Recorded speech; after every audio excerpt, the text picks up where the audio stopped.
모두를 성삼위 하나님의 이름으로 환영하고 축복하고 사랑합니다. 아멘. 오늘 우리가 함께 읽은 시편 128편은 지혜의 시편으로 하나님을 잘 믿는 성도와 가정의 즐거움을 다루고 있습니다. 하나님을 잘 믿는 성도, 가정은 즐거움이 있다는 말씀이에요. 왜? 하나님이 함께 하시기 때문에 그렇습니다. 그렇다면 하나님을 잘 믿는 성도, 개인과 믿음의 가정들은 어떠한 자세로 하나님을 섬겨야 되는지, 그 결과 하나님의 약속하신 은혜와 복은 무엇인지 알아보도록 하겠습니다. 본문을 중심으로 아직 결혼을 하지 않은 모두는 이러한 인생을 살라, 아니면 이러한 인생을 꿈꿔라. 또 가정을 가진 사람들은 이러한 가정을 세우라, 이러한 가정을 꿈꿔라. 이런 말씀으로 하나님 말씀 증거합니다. 말씀을 들을 때에 우리 모두 하나님의 말씀대로 살기로 믿음으로 결단하는 그런 은혜의 시간들이 되기를 주의 이름으로 축원합니다. 아멘. 첫 번째 보면 여호와를 경외하는 인생을 살라고, 여호와를 경외하는 가정을 살라고, 또 꿈꾸라고 분명하게 말씀하고 있습니다. 너무나 많이 듣는 말씀이고 쉬운 것 같은데 이것이 가장 신앙의 기본인 것을 꼭 마음에 새기시기를 주의 이름으로 축원합니다. 그러면 왜 사람들, 개개인과 가정들은 여호와를 경외하고 살아야 합니까? 여호와 하나님께서는 주시는 특별한 복과 영광이 되기 때문에 반드시 경외하는 자에게 하나님은 언약하시고 약속하셨다는 말씀입니다. 하나님은 사랑의 하나님이라고 모두가 말합니다. 또 우리가 노래도 찬양합니다. 그런데 아무리 우리가 말하고 노래해도 여호와를 경외하지 않는 찬양, 여호와를 경외하지 않는 기도, 여호와를 경외하지 않는 예배는 하나님이 받지 않으신다는 말씀입니다. 1절에 보니까 여호와를 경외하면 하면서 건너뛰고 그 마지막에 이렇게 있어요. 복이 있도다. 할렐루야. 세상의 모든 사람들은 복을 싫어하는 사람이 없는데 너무나 복을 얘기하면 안 좋아해서, 다른 말로 표현하면 여러분과 저는 석세스풀한 라이프를 살기를 다 추구합니다. 여기 젊은이들 많이 있죠. 학업을 해도 또 직장 생활해도 각자 저마다 다른 사람과 경쟁해서 다른 사람들이 이야기할 때 성공적인 삶을 산다, 이런 삶을 살고 싶고 또 그렇게 살아야 인생을 후회하지 않게 살게 됩니다. 그러면 다른 말로 말하면 이걸 종합해서 복된 삶이다. 근데 이 복의 근원은 누구시냐? 하나님인 것을 성경은 말씀하고 있어요. 그래서 복의 소스가 되는 근원자가 우리에게 복을 내리실 때 인생의 가장 행복한 복된 삶을 살 수 있기 때문에 우리는 하나님의 복을 사모해야 된다는 말씀입니다. 그래서 여호와를 경외하는 인생을 추구하고 그런 인생을 세워가고 그런 인생을 위해 살라. 여러분 왜 공부합니까? 여호와를 경외하는 삶을 살기 위해서 공부하는 거예요. 그 공부를 통해서. 그리고 왜 가정을 세워야 되냐?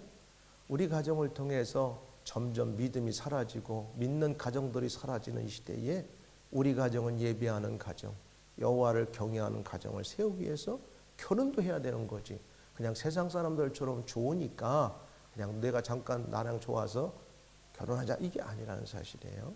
그래서 분명한 우리는 인생에 왜 살아가는가에 대한 존재 목적을 여기에서도 찾을 수 있어요. 우리 젊은이들에게도 내가 왜 살아가는가? 여호와를 경외하는 삶을 살아가는 거예요.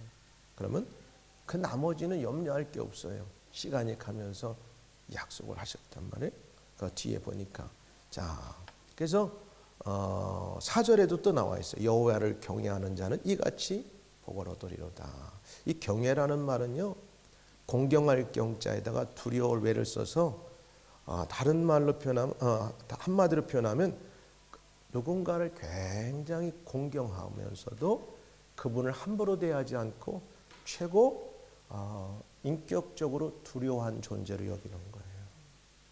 사람들은 되게 가깝다고 하면 함부로 말할 때가 있어요.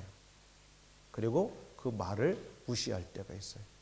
진짜 존경한다면 아무리 가까워도 가까운 거와 관계없이 그 사람에 대한 존경심, 그 다음에 그 사람을 굉장히 이렇게 공경하는 자세를 가져야 되는 거죠.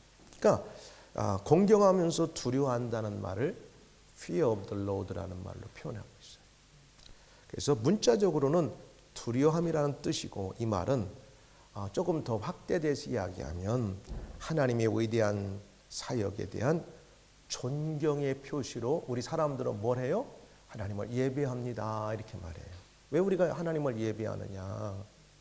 세상에 어떤 다른 사람이나 신과는 도저히 비교될 수 없는 그분만이 갖는 신적 존재 앞에서 그분을 높이는 것이 예배고, 그것이 인간적인 공경과 또 그 다음에 두려움 때문에 우리가 예배를 드리게 된다는 말씀입니다. 여호와 하나님을 예배하며 중심에 모시는 살아가는 사람과 가정을 한마디로 의미하는 거죠. 나는 여러분의 인생을 어떻게 설계하고 세울 것이고 가정을 세울 것인가, 너무 복잡하게 생각하지 마세요. 여호와를 경외하는 가정이 되어야 되겠다. 그래서 목사님네 가정에 모토가 있어요. 그래서 요즘은 우리 꼬마들이 생겨가지고 자주 그걸 못 하는데 이제 좀 크니까 해야 돼.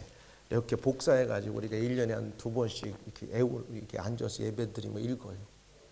근데 여기에 여호와 하나님만을 경외하는 가정이 가장 큰 주제예요.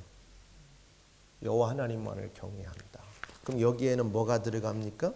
하나님의 영광을 위해서 살아야 돼요. 예배에 목숨을 걸어야 돼요. 하루의 시작을 기도하고 말씀과 동행하고 그 다음에 마감해야 돼요. 하나님의 것을 도적질하지 말아야 돼요. 주일을 안식일을 거룩히 지켜야 돼요. 하나님의 11조, 하나님 앞에 감사생활, 이건 하나님 앞에 우리가 해야 되는 거예요. 해도 되고 안 해도 되는 건 아니란 말이에요. 우리가 믿음에 따라서 아직 못하는 수도 있지만 하나님의 말씀은 타협하지 않습니다. 그리고 그 밑에는 부모를 공경하는 거, 형제들끼리 화목하고 사랑하며 사는 거, 하나님만 믿고 의지하며 사람을 의지하지 않는 거, 믿음 안에 큰 꿈을 꾸고 비전을 갖는 거, 어느 누구와도 원수를 만들지 말고 서로 관용하고 용서하고 사는 거, 이렇게 우리 가정에 이 패밀리 모토가 있어요. 여호와 하나님만을 경외하는 가정이 되죠. 세상 어떤 걸 속에 있어도 얼마나 이게 좋은 모토인지 기도하면 내가 정안에는 참 좋아요. 왜? 하나님께서는 이런 가정들은 그 끝에 놀라운 약속들을 해주셨기 때문에 그래요. 구약 성경에 여호와를 경외했던 많은 사람들이 나오는데, 그래도 우리가 일반적으로 말하는 믿음의 조상이라고 하는 아브라함을 보면 이렇게 나와요. 그가 몇 년을 기다려가지고 아들을 얻었냐면 25년을 기다렸어. 약속의 땅을 가라고 해놓고 75세에 출발했는데 100세가 돼서 아들을 얻었는데, 그 아들이 한 15살에서 17살 먹었을 때, 그러니까 아브라함 나이가 적어도 115살이나 117살 됐을 때에, 야, 네 아들 하나밖에 없는 온리 son인 그 이삭을 저 모리아산, 오늘날 이스라엘에 있는 예루살렘, 지금 저 이슬람 사원 모스크가 딱 황금돔으로 덮여 있는 그 언덕 모리아산에 가서 죽여서 각을 떠가지고 제단에 불로 번제해서 드려라. 하나님이 이렇게 아브라함에게 테스트를 줬어, 시험을. 이건 고난도의 시험이에요. 누구도 이것을 시험을 통과할 거라고 생각 못했어요. 근데 놀랍게도 아브라함은 시험을 통과했어요. 할렐루야. 그러니까 믿음의 조상이 되는 겁니다. 하나님은 가끔 우리에게 하나님의 것을 주시기 전에, 약속하셨던 걸 허락하기 전에 반드시 과정에 남이 알 수 없고 지금 내가 감당하기 버거운 시험 문제를 던져놓고 테스트하신다고 하는 사실을 꼭 기억하시기 바랍니다. 그랬더니 뭐라고 말하냐? 사자가 이르되 그 아이에게 손을 대지 말라. 그에게 아무 일도 하지 말라. 내가 네 아들 네 독자까지도 내게 아끼지 아니하였으니 내가 이제야 네가 하나님을 경외하는 줄을 아노라. 할렐루야. 여러분, 하나님을 경외하면 하나님 앞에 우리가 함부로 살 수가 없어요. 우리가 믿음이 순간 연약해서 좀 부족함은 있을지라도 하나님 무시하면서 내 방법, 내 스타일로 산다는 건 맞지가 않아요. 아브라함은 세상 눈에 넣어도 안 아픈 그 독자 이삭을 그 모리아산에서 번제로 드렸어요. 그때에 하나님께서 네가 나를 경외하는 줄 압니다. 네가 나를 진실로 공경하고 나를 예배하는 줄 내가 이제 인정했다. 너 합격. 이렇게 하나님이 하셨어요. 또 신약에 그 뒤에 보면 이삭도 요셉도 그다음에 많은 선지자들이나 그다음에 다윗 같은 사람도 되게 경외했다고 표현이 나오는데 또 신약에 보면은 사도행전에 보니 고넬료라는 사람이 있었어요. 이 사람은 원래 유대인이 아니었어요. 잘 보세요. 하나님 앞에서는 하나님 말씀을 경외하는 자를 하나님 관심을 두시지, 자기에게 기회가 왔고 선용이 왔는데도 그걸 가지고 하나님을 공경하지 않고 경외하지 않는 자에게 함께 하지 않습니다. 원래 이 사람은 이탈리아의 군대 백부장이었어요. 군대의 오피서였어요. 근데 이 사람은 성경이 뭐라고 말하냐면 사도행전 10장 1, 2절에 가이사랴에, 왜냐하면 그 당시 가이사랴에는 로마의 총독 관저가 있었어요. 왜냐하면 팔레스틴 지역은 그 당시 로마 제국의 속국이었기 때문에. 그래서 거기에 이제 파견 나온 군대의 오피스였던 거지. 이 사람이 어떤 사람이었냐? 아마 로마로부터 누군가에게 복음을 들었던지, 거기 와서 흩어진 유대인들로부터 복음을 들었던지는 모르겠지만 이미 하나님에 대한 지식을 갖고 있으며 경외하고 있었다고 하는 사실을 말하고 있어요. 가이사랴에 고넬료라 하는 사람이 있으니 이달리아데라 하는 군대 백부장이라. 그가 경건하여 온 집으로 더불어 하나님을 경외하며 이렇게 말해요. 여러분, 뭐 유대인들만 하나님을 경외하고 나는 이방이니까 나는 경외할 수 없어, 그런 말 없습니다. 복음에는 유대인이나 이방인이나 헬라인이나 차별이 없어요. 누구든지 하나님 말씀을 듣고 하나님을 찾고 사모하면 하나님은 만나주시는 분이십니다. 할렐루야. 그러니까 이 사람은 하나님을 경외하고 백성을 많이 구제하고 하나님께 항상 기도하더니 그래서 하루는 이 사람이 어떤 일이 있었냐면 하나님을 경외하는 중심의 삶을 자기 자신과 그의 온 가족이 살았을 때 하루는 그가 기도하고 있었어요. 근데 환상 중에 천사가 나타나서 천사가 이렇게 말을 해요. 얘야, 저 욥바항에 지금 주님의 수제자인 베드로가 거기 와서 머물고 있는데 사람을 보내 빨리 데려다가 그 베드로를 너희 집에 청해서 복음을 듣고 이제 그가 뭘 어떻게 해야 될지를 지시를 받아라. 그래가지고 환상 중에 천사의 지시를 받고 자기 밑에 있는 부하 3명을 막 그 다음날 바로 보냈어. 그래서 욥바항에 있는 베드로를 모셔다가 이제 복음을 듣고 바로 이거였구나. 그래서 예수 그리스도 이름으로 세례를 받고 성령을 받는 놀라운 역사가 사도행전 10장에 나타나요. 여러분, 이방인일지라도 고넬료는 하나님을 경건하게 예배했고 하나님을 경외했다고 말합니다.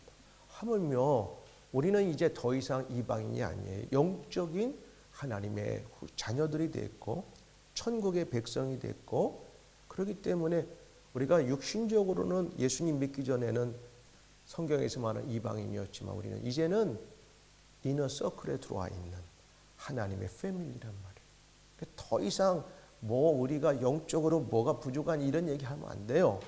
우리는 하나님 아버지를 항상 공경해야 되고 경외해야 되고 예배하며 살아가야 된다는 사실이에요.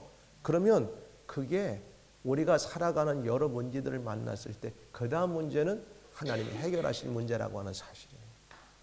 그래서 우리는 어떤 인생을 꿈꾸고 내 미래는 어떻게 살 것인가를 인간적으로 플랜을 짜고 계획은 하지만 그거보다 선별해서 꼭 우리가 가져야 될 건 하나님을 항상 경외하는 걸 맨 앞에 놓아야 된다고 하는 사실입니다. 할렐루야. 이게 오늘 주는 말씀이에요. 경외란 주권자이신 하나님의 권위와 거룩함에 대해 피조물인 인간이 공경하는 마음에 갖게 되는 두려움을 의미하는 거예요. 여러분 정말 하나님을 사랑의 하나님입니다 하지만 동시에 하나님을 정말 두려워합니까? 오늘날은 왜 이렇게 아이들이 어른을 공경할지 모르는지 몰라요. 또 다는 안 그래요. 많은 예전과 비교해 보면 많은 이게 비율이 그렇게 되어졌어요. 아무래도 예전에는 한 집에 아이가 보통 4명, 5명, 6명 있다 보니까 집안에서도 서열이 정리가 돼. 그 집안에서도 훈련이 많이 돼.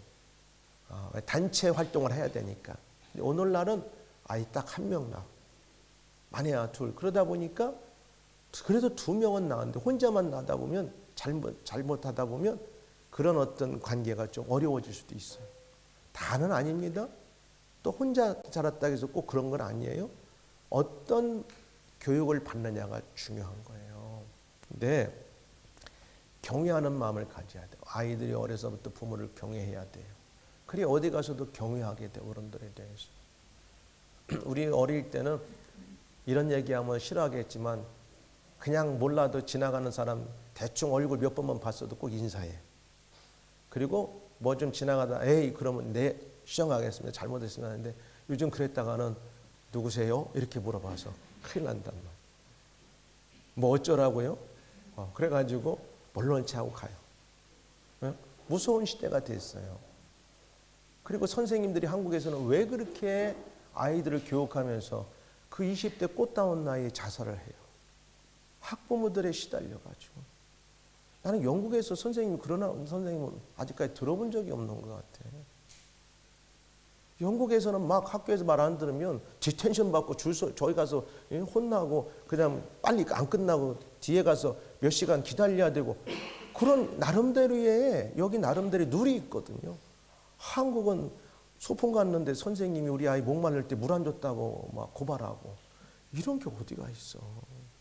선생님에 대한 공경심이 없어요. 응?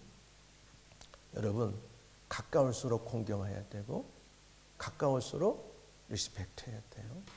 응? 우리가 있잖아 뼈대 있는 집안들은 그런 교육이 잘 된 거야. 근데 뼈대 없는 집안일수록 이런 교육이 없어. 그러면 안 돼. 하나님의 사람들도 똑같아. 그래서 하나님에 대한 경외는 공포 같은 두려움과는 다르며 죄인된 인간이 하나님을 사랑하고 온전히 신뢰하며 그 뜻에 순종하는 삶의 자세를 말하는 거예요. 하나님의 주권에 나의 지금 처한 환경이 어떻든지 간에 그분의 전적인 주권의 인도하심에 내가 신뢰하고 맡기고 그분을 공경하는 거죠. 이러한 경외는 삶의 모든 영역에서 하나님과 동행하며 그분의 뜻을 따라 들어가는 우리 기독교 핵심적인 신앙의 태도라고 볼 수 있어요.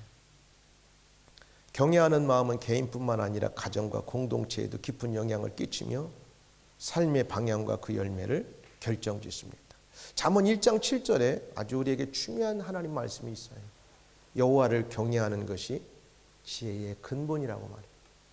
여러분 우리가 교회 잘 다니면서 신앙생활 한다면서 하나님 내게 지혜를 주세요. 하나님 나에게 막 지식을 주세요. 기도를 많이 하는데 그러면서 막 성경 구절 많이 달달달달 외우고 막 찬양도 많이 부르는데 하나님 말씀하고는 별 관계없이 살아간다. 그럼 그건 지혜 없는 삶이에요. 하나님을 경외하는 것이 지혜의 근본이요 거룩하신 자를 아는 것이 명철이니라. 그러니까 하나님을 두려워하는 것이 지식의 첫걸음이에요. 그러니까 막 그냥 두려움의 존재로만 섬기지 말고 하나님은 공의 하나님이시기 때문에 나를 사랑하시도 하시지만 나에게 잘잘못에 따라서 상도 주시고 벌도 내리신다고 하는 그런 우리가 주권적인 하나님을 공경하는 대상으로 하나님을 여겨야 된다는 말씀이에요. 저와 여러분 우리 모두는 개인적으로나 가정적으로 나는 여러분의 인생을 이렇게 꼭 어떻게 세워갈까?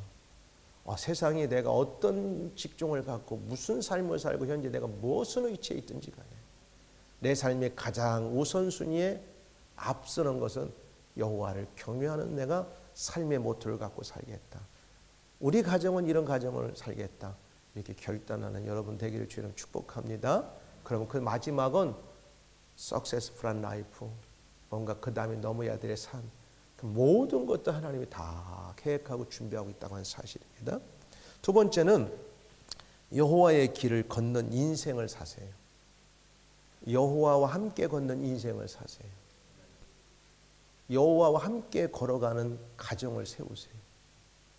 여호와를 경외도 해야 되지만 경외합니다 안 돼. 액션이 필요한 거예요. 함께 걸어가요. 이건 동사예요, 동사. 믿음은 행동이 뒷받침돼야 돼. 그러니까 행함이 없는 믿음은 죽었다고 야고보서 사도가 말했어요. 그러니까 우리가 행함으로 구원받는 게 아니에요. 그러나 진짜 믿음은 내가 구원받았다면 그 은혜에 감격한다면 그 은혜에 복음가는 액션이 뒤따른다는 말씀입니다. 할렐루야. 그래서 1절에 기록하잖아. 여호와의 길을 걷는 자마다 복이 있도다. 그러니까 여호와의 길을 걸어가야 돼. 여러분이 여호와의 길만 걷는 인생을 추구하고 여호와의 길을 걷는 꿈을 꾸고 그 안에서 여러분들의 계획을 세우고 그 앞에 여러분들의 어떤 다음을 전략을 세운다고 하면 그 나머지 여러분이 석세스풀한 라이프라든가 여러분이 그렇게 성공적인 삶을 산다든가 여러분들이 나는 내 인생에 복을 받을 거라고 하는 모든 것들은 마지막 하나님이 다 그렇게 되게 하신다는 사실이에요. 할렐루야. 믿으면 아멘. 목소리 없는 거 보니까 그렇게 복을 받기 싫은가 봐. 아멘. 네. 그 길을 걷는 자마다 복이 있도다. 여기에 나오는 그의 길이라는 여호와의 길을 가리키는데 이 히브리어에서 길을 뜻하는 단어는 이 드라킴이라고 하는 명사인데 이것은 그 다라크라고 하는 동사에서 왔어요. 밟다, 걷다. 그러니까 우리가 하나님을 잘 경외하고 섬기고 또 하나님을 믿는다고 하면 여호와 하나님과 함께 걸어가야 돼. 함께 행동해야 돼요. 함께 동행해야 된다는 말씀입니다. 할렐루야. 성경에 보니까 믿음의 사람 에녹은 하나님과 동행한 사람의 대표적인 예가 나와요.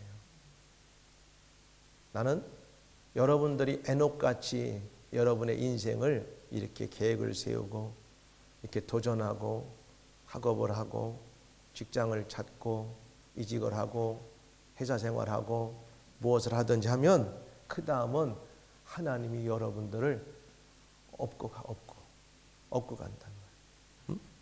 에녹은요 창세기 5장 18절 24절에 보니까 아담의 7대 손 나오는데 이분은 여호와와 동행한 삶으로 대명사적으로 성경에 나오고 있어요.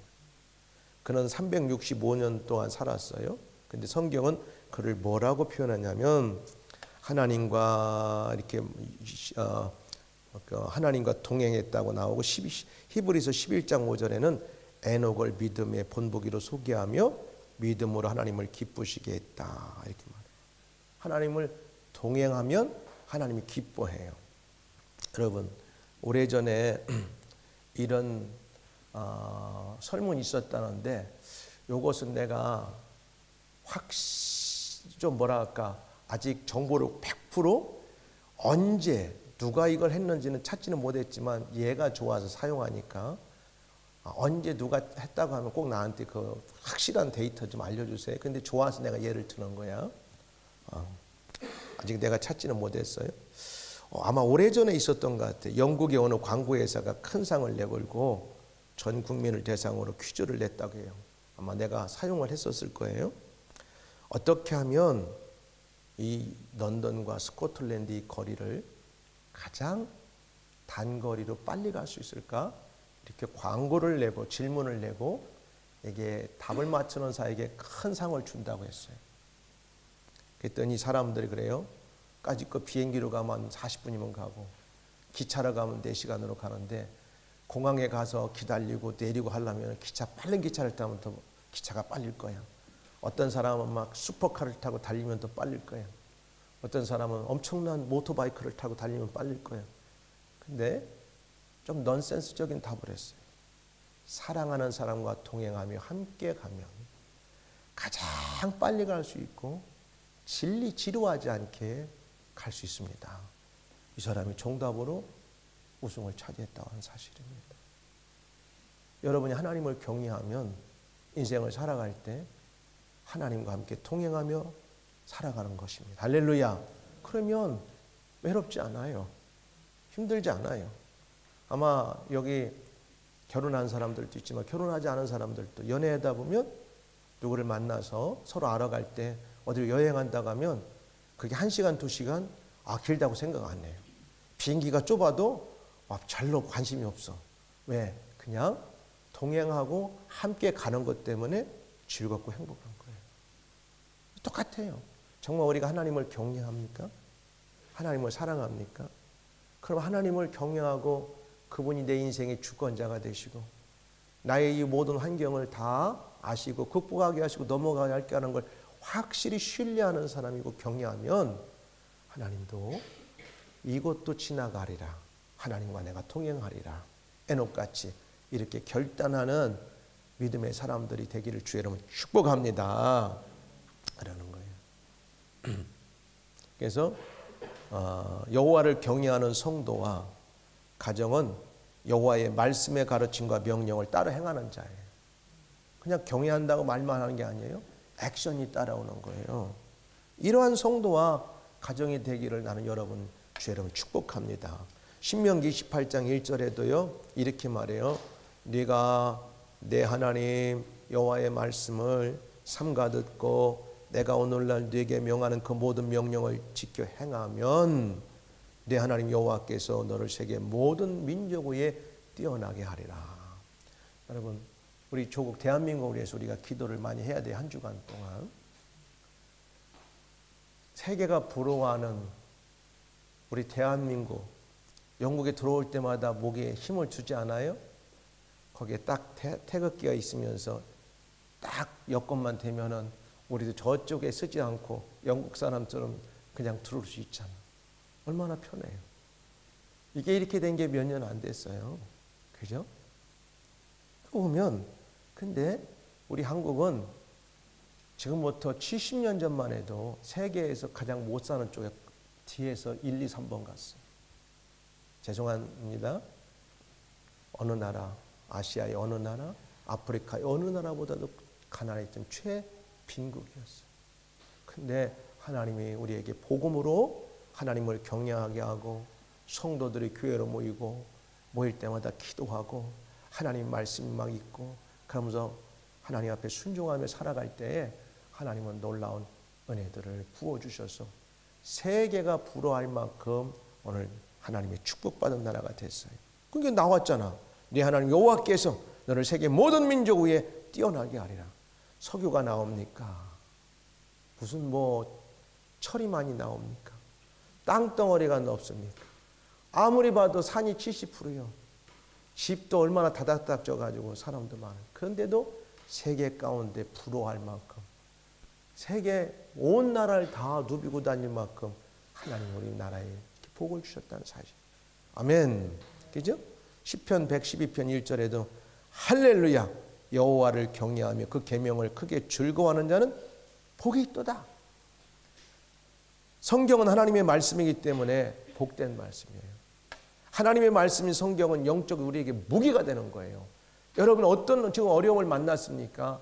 하나님의 말씀이 여러분의 문제를 해결할 줄 믿습니다. 왜? 하나님은 말씀을 통해서 성령을 통해 역사하시기 때문에 그래요. 에베소 6장 17절에 보니까 구원의 투구와 성령의 검 곧 하나님의 말씀을 가지라. 하나님의 말씀이 사람을 구원하고 또 구원하는 데 있어서 투구가 되고 검이 될 수 있다는 사실이에요. 우리가 이 땅을 살아가는데 우리가 만나는 문제들은 현실 문제지만 그러나 하나님의 편에서 보면 아무 문제가 될 수 없어요. 그분이 도와주시고 해결하기로 맘만 먹으면 그 문제들은 단순간에 해결될 수 있는 문제들인데 문제는 우리가 과연 하나님을 경외하고 살아갈 수 있는가, 그게 문제라는 사실이에요. 그러므로 하나님의 말씀인 성경은 믿는 모든 성도들이 사모해야 될 양식이고, 그래서 그 말씀은 우리 인생의 이정표 같은 거예요. 마일스톤이 될 수가 있고, 또 요즘은 내비게이션이 될 수 있어요. 항해하는 데 있어서 나침반은 꼭 필요하잖아요. 우리 인생을 살아가는데 동서남북이 어딘지 모를 때 내가 어디로 가고 있고 지금 뭘 하고 있고 여기에서 어떻게 가야 되고 어떻게 남은 인생을 살아야 될 때 모를 때 하나님 우리에게 답을 준다고 하는 말씀입니다. 할렐루야. 사랑하는 여러분, 여호와를 경외하고 그 길을 걷는 자, 그의 명령 말씀에 따라 사는 자, 이것은 성경 전체를 통하여 수없이 언급되는 하나님의 핵심적인 말씀이에요. 하나님을 의뢰하고 사는 자들에게 때로는 세상에 때로는 우리에게도 도전적인 일들이 있고 순간적으로 어려운 일을 만날 수 있어요.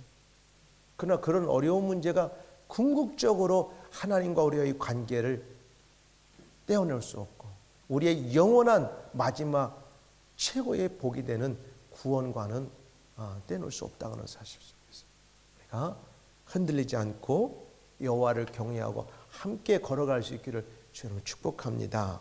그럼 이런 자들에게 하나님 3절부터 6절까지 복을 주는데 2절에 이렇게 나와 쉬워요.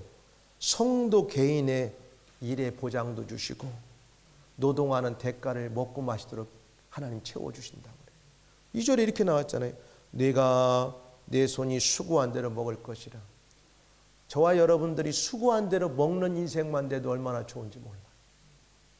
근데 많은 사람들이 자기가 열심히 아침부터 일어나 늦게까지 땀 흘려 수고했는데도 수고의 떡을 먹는 사람이 그렇게 많지 않을 수 있어요. 누가 먹게 하셔야 돼? 하나님이 먹게 하셔야 됩니다. 할렐루야. 그런데 여호와를 경외하고 여호와와 함께 동행하고 걸어가는 자들은 하나님이 어떤 은혜를 주시냐면 야, 일한 대로 먹고 마시도록 열매를 따고 열매를 저장할 수 있을 만큼 내가 주겠다고 약속하십니다.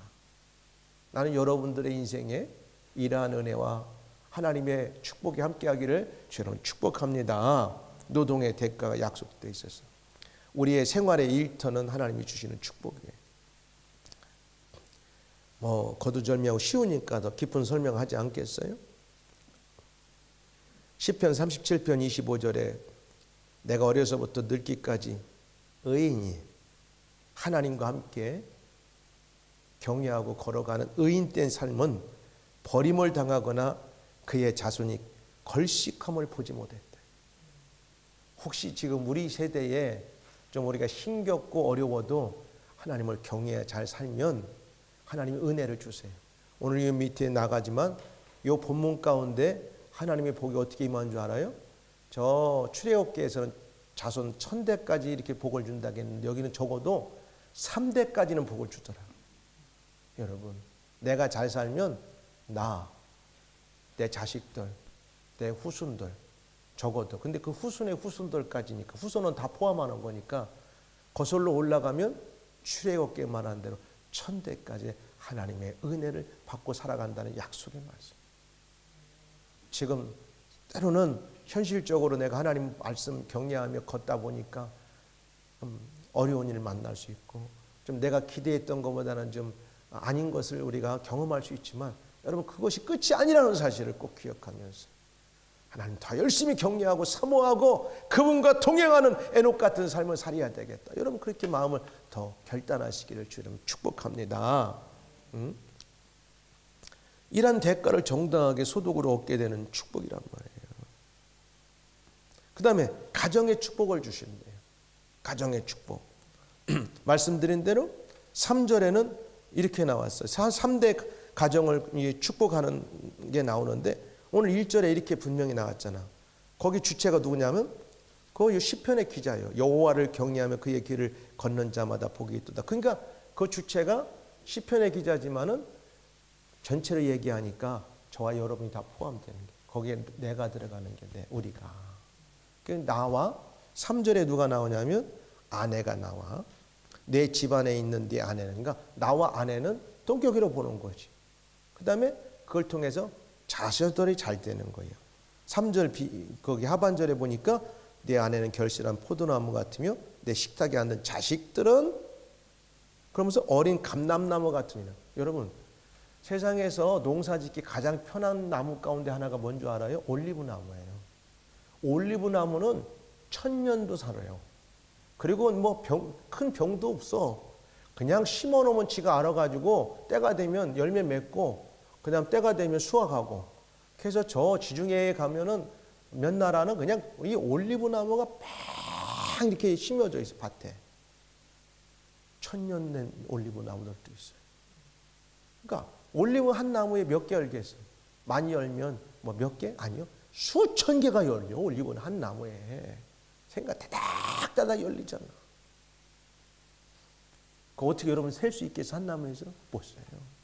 그 많은 열매들을 주는 거예요. 그러니까 자녀들까지. 그 다음에 그 마지막에 6절에 보니까 내 자식의 자식을 볼지어다 이스라엘에게 평강이 있을지 후손들에게까지 복의 복을 다 주시겠다고 하는 약속의 말씀이에요. 가정의 복까지 주신대. 내 실에 있는 네 아내는 결실한 포도나무 같은.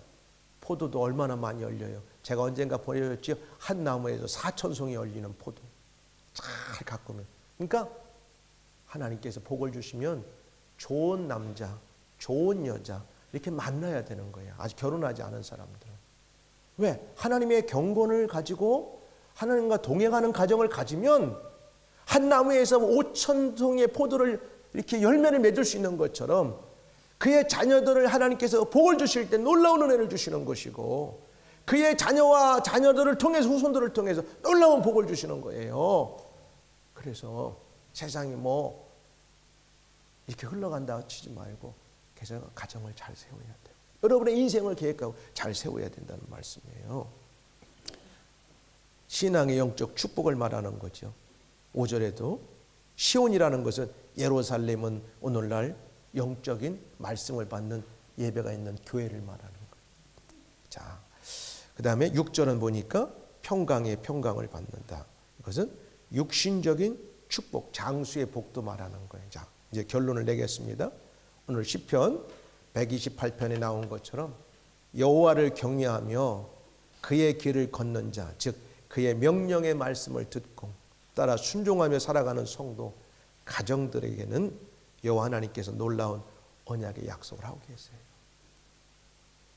그 언약의 약속은 첫째로 우리들 개개인의 삶의 형통함의 인도를 약속해 주셨어요. 학업의 현장에서, 일터에서 수고한 대로 먹고